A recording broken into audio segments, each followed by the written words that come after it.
आप देखना शुरू कर चुके हैं टीजीटी इंग्लिश तक और आज की वीडियो में बात करेंगे डेली 20 क्वेश्चन के अंतर्गत ग्रामर के पीवाईक्यू की बेस्ड क्वेश्चंस होंगे। काफी इंपॉर्टेंट होंगे। आगामी परीक्षा में आपको कुछ ऐसे प्रश्नों से रूबरू होना पड़ सकता है। चैनल पे पहली बार विजिट किए हैं, चैनल की प्लेलिस्ट देखें, चैनल पे जो वीडियो पड़ी उसको एक बार चेक करें। उसके बाद आप खुद अनुमान लगा सकते हैं कि आपकी तैयारी कंप्लीट और कम समय में ईजी वे में हो रही है कि नहीं। लगता है तो फिर सब्सक्राइब, लाइक और अपने फ्रेंड को भी शेयर करें ताकि वो भी इस वीडियो का लाभ उठा सके। पीडीएफ के बारे में सारी पीडीएफ आपको मिलेगी। जो भी क्वेश्चन कर रहे हैं इस पीडीएफ के लिए थोड़ा सा इंतजार करें ताकि हर एक टॉपिक की वीडियो आपको to the point to the syllabus आपको मिले। तो चलिए शुरू करते हैं आज की वीडियो। डेली 20 क्वेश्चन रिवीजन करें टीजीटी इंग्लिश तक के साथ। तो आज के पहले क्वेश्चन से रूबरू होते हैं कि neither the director nor the actors available for the rehearsal. तो यहाँ पे जो आपको ध्यान देना है सिर्फ 2 पॉइंट को। अगर नाइदर का प्रयोग किया गया है तो ऐसे सेंटेंस में जो है लास्ट का पार्ट जो होगा यानी कि जो फॉलो किया जाएगा वर्ब को वो एक्टर्स से फॉलो किया। तो एक्टर्स यहाँ पे प्लूरल फॉर्म में है तो आपको किक जो है देखना है कि ऑप्शंस में प्लूरल फॉर्म में क्या दिया गया है, सिंगल प्लूरल। तो यहाँ पे सिंगुलर प्लूरल के तौर पे जो है आप देखेंगे तो आर का प्रयोग किया जाएगा तो राइट ऑप्शन हो जाएगा आर। तो neither the director nor the actors are available for the rehearsal, यानी कि यहाँ पे न तो डायरेक्टर न ही एक्टर रिहर्सल के लिए उपलब्ध हैं। सेकंड कह रहा है कि if I the prime minister I would abolish these taxes. अब इस क्वेश्चन में पूछ रहा है कंडीशन से जो है यहाँ पे लाया गया कि इफ, तो यानी कि जब कंडीशन से यहाँ अगर मैं प्राइम मिनिस्टर को, तो कह रहा है कि टैक्स खत्म कर दूंगा तो यहाँ पर प्रयोग क्या किया जाएगा। तो राइट ऑप्शन हो जाएगा यहाँ पे वर, सी वाला ऑप्शन राइट होगा। सब्जेक्टिव यहाँ पे क्या होता है कि हाइपोथेटिकल स्थिति जो होती है जब हम देखते हैं कि आई ही सी इट दे के साथ जो हाइपोथेटिकल स्थिति होती है तो वहाँ पे हम वर का इस्तेमाल करते हैं, चाहे सब्जेक्ट जो है वो सिंगुलर हो या प्लूरल हो। तो एक चीज़ यहाँ पे आपको थोड़ा सा ध्यान देना, हाइपोथेटिकल में जो है हमेशा आप जाएंगे किसके साथ जाएंगे, वर के साथ जाएंगे। ठीक है, बढ़ते हैं नेक्स्ट क्वेश्चन की तरफ। अगला थर्ड नंबर क्वेश्चन क्या कर रहा है, थर्ड नंबर पूछ रहा है कि work hard list you fail, यानी कि कह रहा है कि यदि तुम कड़ी मेहनत करो वरना तुम फेल हो जाओगे। अब यहाँ पे फिल करना है तो आपके माइंड में होगा क्या यहाँ पे फिल के work hard list you will can should may का प्रयोग करें। तो सबसे पहले आपको ये देखना है कि यहाँ पे जो है लिस्ट का प्रयोग किया गया और लिस्ट के बाद जो हमेशा सहायक क्रिया आती है वहाँ पे हमेशा शुड का प्रयोग करते हैं तो शुड हो जाएगा, राइट ऑप्शन सी हो जाएगा। अब यहाँ पे ये वर्ड क्या है ना ऑटोमेटिक अपने आप में क्या है नेगेटिव है, इसलिए यहाँ पे जो है नॉट का इस्तेमाल नहीं करेंगे, शुड का प्रयोग करेंगे। तो आपका कंफ्यूजन दूर होगा कि लिस्ट के बाद तो जो है हम शुड का प्रयोग करेंगे।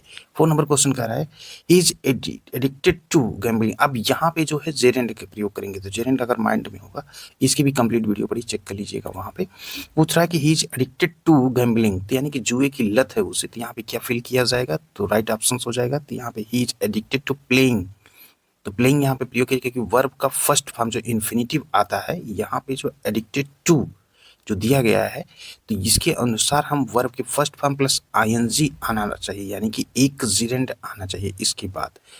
तो टू एक क्या है, प्रीपोजिशन है, इसके अकॉर्डिंग हम यहाँ पे प्लेइंग का प्रयोग करेंगे। चलिए पढ़ते हैं 5th नंबर क्वेश्चन।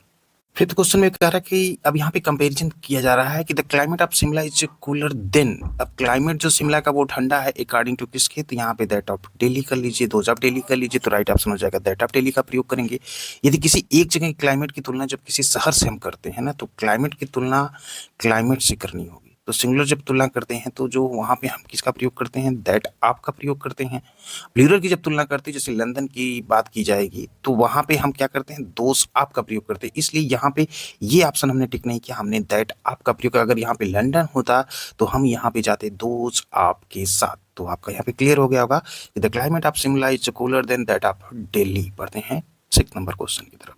अब यहाँ पे प्रीपोजिशन का प्रयोग करना है कि the train arrived exactly 6 PM। Question में कह रहा है कि ट्रेन ठीक शाम 6 बजे पहुंची, तो क्या यहाँ पे फिल किया जाएगा, तो जब किसी एग्जैक्ट टाइम की बात की जाती है जैसे कह रहा है कि शाम को 6 बजे, तो यहाँ पे हम सिंपल का प्रयोग कर देंगे, एट का प्रयोग कर देंगे और इसके अनुसार जो जब तारीख का इस्तेमाल होता है जैसे सोमवार को हो तो इनके लिए हम आन का प्रयोग करते हैं, महीने का होगा तो इनका प्रयोग करेंगे। तो ये तो सभी को पता होगा। तो the train arrived exactly at 6 PM। अगला कह रहा है कि no sooner the station than the train left. अब यहाँ पे इन्वर्जन के तौर पे अगर चेक करें नो सूनर दिया गया स्टेशन से ट्रेन छूटते ही, तो अब यहाँ पे जो राइट ऑप्शन होगा वो तो होगा हैड आई रीच्ड। ठीक है, यानी कि जब कोई भी वाक्य होगा नो सूनर से होगा, स्केटली से होगा, प्रयोग होगा, हार्डली का प्रयोग होगा, यानी कि निगेटिव से शुरू होता है तो हम इन्वर्जन जो सब्जेक्ट से पहले वर्ब का जो है हम क्या करते हैं इस्तेमाल करते हैं। तो नो सूनर के बाद जो है क्या आता है, देन आता है। और हार्डली या स्कैर्सली का प्रयोग करते हैं तो उसके बाद क्या आता है, व्हेन का प्रयोग आता है। तो फिर यहाँ पे हम हैड आई रिस्ड का प्रयोग करेंगे, इसलिए क्योंकि यहाँ पे नेगेटिव एडवर्बियल से शुरू होता है, तो हम जो सब्जेक्ट से पहले वर्ब का इस्तेमाल जो है करते हैं जब कोई सेंटेंस शुरू होता है नो सोनर से या हार्डली से। ठीक है, पढ़ते हैं 8वें नंबर क्वेश्चन की तरफ। क्वेश्चन नंबर 8 में पूछ रहा है कि this is the man everyone thinks stole the bag. यहाँ पे क्वेश्चन कह रहा है रिलेटिव प्रोनाउन आपको माइंड में करना है। यहाँ पे रिलेटिव प्रोनाउन क्यों है, अब इसकी चर्चा करते हैं कि यह वह आदमी है जिसके बारे में हर कोई सोचता है कि उसने बैग क्या किया, स्टोल कर लिया, चुरा लिया।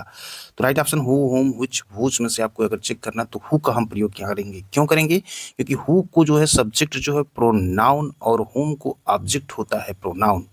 तो यहाँ पे यह एक्शन करता है, हु का प्रयोग इसलिए किया गया है। तो एक यहाँ पर अगर बात करें कि अगर यहाँ पे ही से बदल सकते हैं तो हु का इस्तेमाल करें। ठीक है, तो हिम से भी बदल सकते हैं तो होम का इस्तेमाल हो जाएगा, इसलिए यहाँ पे हमने हु का इस्तेमाल किया। समझ गए, क्योंकि उसने बैग चुराया तो हु का प्रयोग हो गया।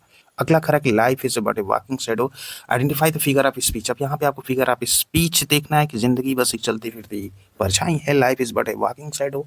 तो फिगर ऑफ स्पीच के तौर पे अगर हम बात करें तो यहाँ पे मेटाफर है। मेटाफर क्या होता है कि कंपेरिजन होता है, तुलना है। तो यहाँ पे क्या करेंगे, लाइक एज का इस्तेमाल जो है नहीं होता है। तो यहाँ पे हम क्या करते हैं कि जब एक चीज़ दूसरी चीज़ से तो होती है, तो यहाँ पे ये लाइन जो देखें, life is but A walking shadow, ये मैकबेथ की लाइन है कि वहाँ पे ज़िंदगी को सीधे तौर पे परछाई कहा गया था। तो पढ़े होंगे मैकबेथ, तो वहाँ पे ये लाइन आई थी, यहाँ पे यूज हुआ है मेटाफर का। अगला कह रहा है 10 number, the murmuring haunt of files in summer is which figure of speech is used here. यानी कि कह रहा है कि द मर्मरिंग हॉन्ट यानी कि जो गर्मियों की शाम को मक्खियों का जो भिनभिनाना होता है, तो यहाँ पे कौन सा जो फिगर ऑफ स्पीच प्रयोग किया गया है। तो 10 नंबर में जो है यहाँ पे हो जाएगा ओनोमोटोपैया, ओया। क्यों, क्योंकि जब किसी चीज़ की नेचुरल आवाज़ को जब नकल करते हैं, जैसे नहीं कहते हैं कि बड़बड़ाना, तो एक ऐसा साउंड इफेक्ट बनता है ना, जैसे मक्खियाँ कहते हैं भिनभिनाने लगती है, तो वहाँ पे हम प्रयोग करेंगे ओनोमोटोपैया। इस प्रकार से अगर गधे की, घोड़े की, जानवर की हो तो वहाँ पे आप इसके साथ जाइएगा। इजी वे में बढ़ते हैं 11 नंबर क्वेश्चन की तरफ। फटाफट इसलिए है ताकि आप कम समय में पढ़ सकें और समझ सकें, रिवीजन कर सकें, बोरिंग ना हो वीडियो। अगर ऐसा कुछ लगता तो कमेंट में आप पिन कर सकते हैं, फिर आपको वीडियो में अगले वो चीज़ सुधार की जाएगी जो आपके अनुरूप लगे। अच्छा, वही वीडियो पे मिलेगा टीजीटी इंग्लिश तक की यूट्यूब चैनल पे। बढ़ते हैं 11 नंबर क्वेश्चन की तरफ। 11 में पूछ रहा है कि वो सॉलिट्यूड, अब यहाँ पे एपोस्ट्रोफी का प्रयोग किया गया है। Where are the charms that सेक्स have seen in thy face, identify the figure of speech. आपको यहाँ पे आइडेंटिफाई करना है वो सॉलिट्यूड, यानी कि where are the charms, charm मतलब वो जादू कहाँ है, दैट सेक्स have seen in thy face, यानी कि जो ऋषियों ने तुम्हारे चेहरे में देखे थे। तो यहाँ पे क्या हो जाएगा, एपोस्ट्रोफी है तो डायरेक्ट आप चले जाएंगे ऑप्शन नंबर बी के साथ। एपोस्ट्रोफी का मतलब होता है कि किसी पर्सनलाइज चीज़ पे विचार के लिए जो होता है वहाँ पे बात करते हैं। जैसे यहाँ पे कह रहा है सॉलिट्यूड, ओ सॉलिट्यूड, तो वह कोई मौजूद व्यक्ति हो, कभी सीधे इस चीज़ को यहाँ पे जिक्र करना चाहता तो यहाँ पे एपोस्ट्रोफी का प्रयोग कर लेंगे। बाकी डिटेल में apostrophe, personification, hyperbole, irony, oxymoron, simile, alliteration, ये सब की वीडियो कंप्लीट पढ़िए चैनल पे। एक बार वहाँ से चेक जरूर करें ताकि आपका रिवीजन जो है बीजीवे में हो जाए, अगर आप अभी तक जो है नहीं पढ़े हैं तो इसको। अब 12 नंबर करेंगे, why then O brawling love, O loving hate, this line from Romeo and Juliet is an example of, जो हो जाएगा तो यहाँ पे बताया जा रहा है कि तो फिर वो झगड़ालू प्यार, वाई देन ओवर। अब यहाँ प्यार है तो झगड़ालू अगर नहीं होगा तो फिर वो प्यार नहीं होगा। यहाँ पे वो प्यार भरी नफरत, अगर नफरत प्यार भरी है तो भी अच्छा लगता है। इस line from Romeo and Juliet is an example. अब ये लाइन जो है रोमियो जूलियट की है। अब यहाँ पे पूछा जा रहा है कि रोमियो जूलियट की लाइन में कौन सा है, तो यहाँ पे ऑक्सीमोरन होगा, राइट ऑप्शन बी होगा। ऑक्सीमोरन क्या होता है ना, दो उल्टे या उल्टे शब्दों को एक साथ रखता है, जैसे प्यार भरी नफरत। ठीक है, तो यहाँ पे जो हो जाएगा ऑक्सीमोरन। तो ऐसे की पॉइंट को आप पकड़िएगा तो क्वेश्चन आपसे गलत नहीं होंगे और ज़्यादा पढ़ने की जरूरत नहीं, बस टिक लगाना है। देखिए अगर यहाँ पे थोड़ा सा आपको दिखा कि यहाँ पे शब्दों के साथ ऐसा हो रहा है कि प्यार भरी नफरत, तो ऑक्सीमोरन के साथ चाहिए। अगला कह रहा है कि Belinda smiled and all the world was gay, identify the figure of speech. अब यहाँ पे कह रहा है कि वेलिंडा मुस्कुराई और पूरी दुनिया जो है वो क्या हो गई, खुश हो गई। तो अब यहाँ पे हाइपरबोल हो गया ना, अब वो मुस्कुराने से ही पूरी दुनिया खुश हो गई थी। बहुत बड़ा हाइपरबोल की बातें और जोर दे के जो है एक कॉमिक इफेक्ट डाला जा रहा है, जानबूझकर बढ़ा चढ़ा कर कहा जा रहा है, तो हाइपरबोल हो गया। तो एक इंसान से मुस्कुराने से पूरी दुनिया कहाँ खुश हो जाती है, नामुमकिन तो है नहीं है, नामुमकिन है, मुमकिन तो है नहीं। तो राइट ऑप्शन से यहाँ पे हो जाएगा हाइपरबोल। 13 का फर्स्ट सही होगा। चलिए 14 को देख लेते हैं, व्हाट इज द सिनोनिम। अब यहाँ पे सिनोनिम के बारे में थोड़ा सा माइंड को जरूरी है, सिनोनिम मतलब सेम हो। तो एब्रेशंस दिया गया है, एब्रेशन का समानार्थी यहाँ पे आप चेक करिए क्या होगा। तो राइट ऑप्शन जो होगा यहाँ पे बी वाला ऑप्शन सही हो जाएगा। चलिए अगला देख लेते हैं। Choose the closet meaning. आपको यहाँ पे क्लोजेट मीनिंग बनाना है। यूरोडाइट का जो है तो इसका मतलब क्या होगा। राइट ऑप्शन तो इसका ए वाला हो जाएगा। तो इस प्रकार से जो है यहाँ पे 15 का ऑप्शन ए होगा सही। चलिए देखते हैं 16 नंबर। अब यहाँ प्रैग्मेटिक दिया गया है। प्रैग्मेटिक का यहाँ पे सिनोनिम आपको चेक करना है। तो एक प्रैक्टिकल जैसे कोई चीज़ होती है समझदारी को और रियलिस्टिक तरीके से जब डील करता है तो वहाँ थ्योरेटिकल बातों की बजाय हम प्रैक्टिकल बातों पर आधारित होती है ना। तो यहाँ पे राइट ऑप्शन प्रैग्मेटिक का मतलब हो जाएगा प्रैक्टिकल। तो राइट ऑप्शन सी हो जाएगा। What is the antonyms. अब एंटोनिम्स आपको यहाँ पे बताना है। इम्फेर्मल का जो एंटोनिम होगा वो हो जाएगा आपका बी वाला इटर्नल।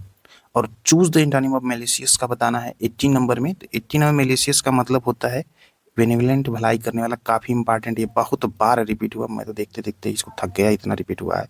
अब एंटोनिम बताना है फ्रिवल्स का 19 में जो आता है तो इसका मतलब होता है फिजूल खर्च, एक्स्ट्रावेगेंट। ये भी काफ़ी रिपीटेड क्वेश्चन है। और 20 कह रहा है कि मेटासिलियस का मतलब होता है यहाँ पे बहुत सावधान। तो यहाँ पे राइट ऑप्शन हो जाएगा वेरी केयरफुल। तो अब तक आपने देखा डेली 20 क्वेश्चंस के अंतर्गत जो है टॉप 20 क्वेश्चन के पीवाई के बेस्ट क्वेश्चन से कुछ एक्स्ट्रा क्वेश्चन है जो काफी बार रिपीट हुए अदर एग्जाम में। तो ये वीडियो को कैसे लगे कमेंट सेक्शन के माध्यम से पता चल लगता है कि कुछ और डिटेल में आपको सिनोनिम एंटोनिम्स को बताया जाए तो भी कमेंट में आप पिन करें। मिलते हैं नेक्स्ट वीडियो के साथ।